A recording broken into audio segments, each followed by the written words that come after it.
여러분, 중국인들이 한국에서 아파트를 쇼핑한다. 이 말은 어제 오늘의 일이 아니었습니다. 여러분도 알다시피 저도 몇 번에 걸쳐서 방송을 했고요.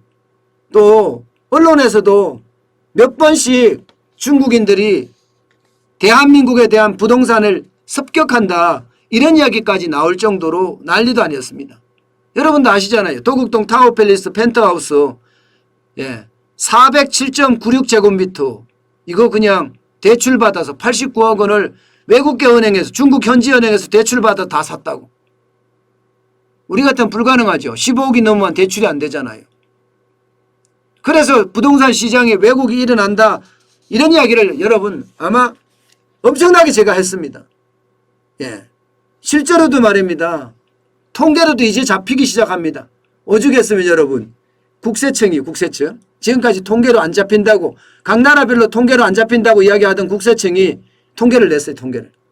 통계를 내보니까 2017년 1월부터 2020년 5월까지 문재인 정부예요. 문재인 정부 들어와서 중국인이 3조 1,691억 원의 아파트를 사재끼고 있습니다. 엄청나게 사재끼죠. 미국인도 마찬가지입니다. 2조 1,906억 원을 사재끼고요. 캐나다 7,987억 원, 대만 3,072억 원, 호주가 2,333억 원이고요. 기타가 8,801억 원입니다. 그중에 중국인들 보세요. 중국인들이 사재끼는 게 장난 아니죠. 장난 아닙니다.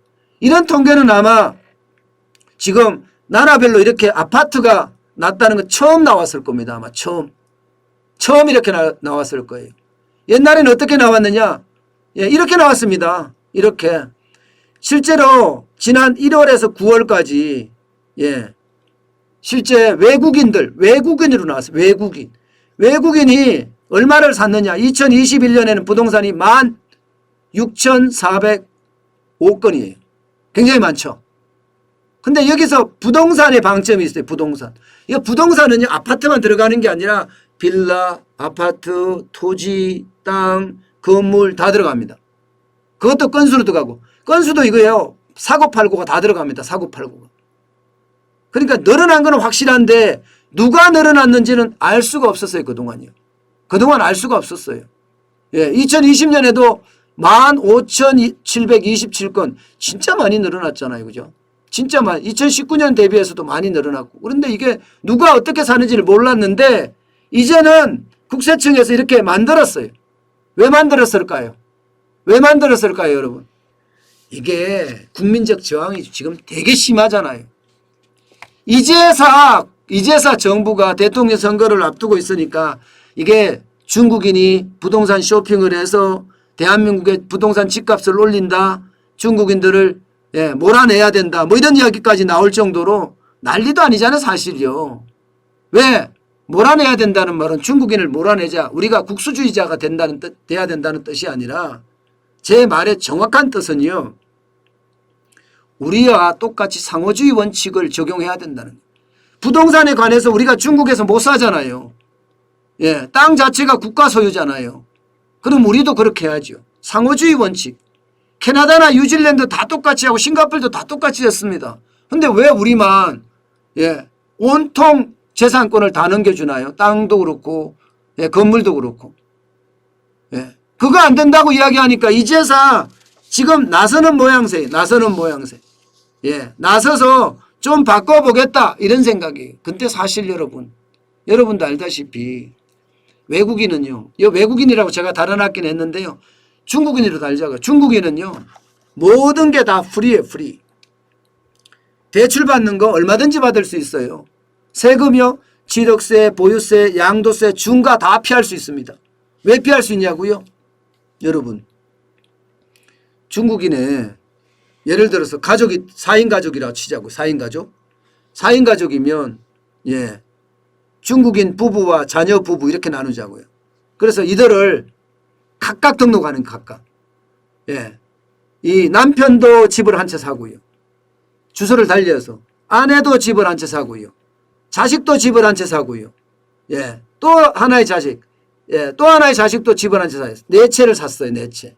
네 채를 샀는데 이 사람이 한 집에 한 가족인지 아닌지 파악할 수가 없습니다. 때문에 취득세도 두 채부터는 8%를 내거든요. 예, 세 채부터는 12%를 내고요. 이거 안 내도 돼요. 보유세도 마찬가지예요. 보유세도 중과 해당이 안 됩니다. 두 채 이상이 되면 세 채가 되면 보유세가 6%까지 최대 내는데 이것도 해당 한 채만 내면 돼요. 여기다가 양도세도요. 두 채일 경우에는 최고로 많이 내는 게 71.5%죠. 세 채일 경우에는 82.5%. 이거 안 내도 돼요. 이거 적용이 하나도 안 돼. 신났어. 지금 외국인들은 특히 중국인들은 대한민국이 지금 황금알 낳는 거위예요. 엄청나죠. 게다가 대출 규제는 적용이 됩니까? 이게 각각이 되니까 대출 규제도 적용 안 되는 데다가 해외은행에서 돈을 빌리면 더더욱 안 됩니다. 더더욱 안 돼요. 더 웃기는 거는 여러분 진짜 더 웃기는 거는 저는 그렇게 생각해요. 중국에서 가상화폐를 채굴해요. 예, 가상화폐를 채굴한 다음에 대한민국으로 가져와요.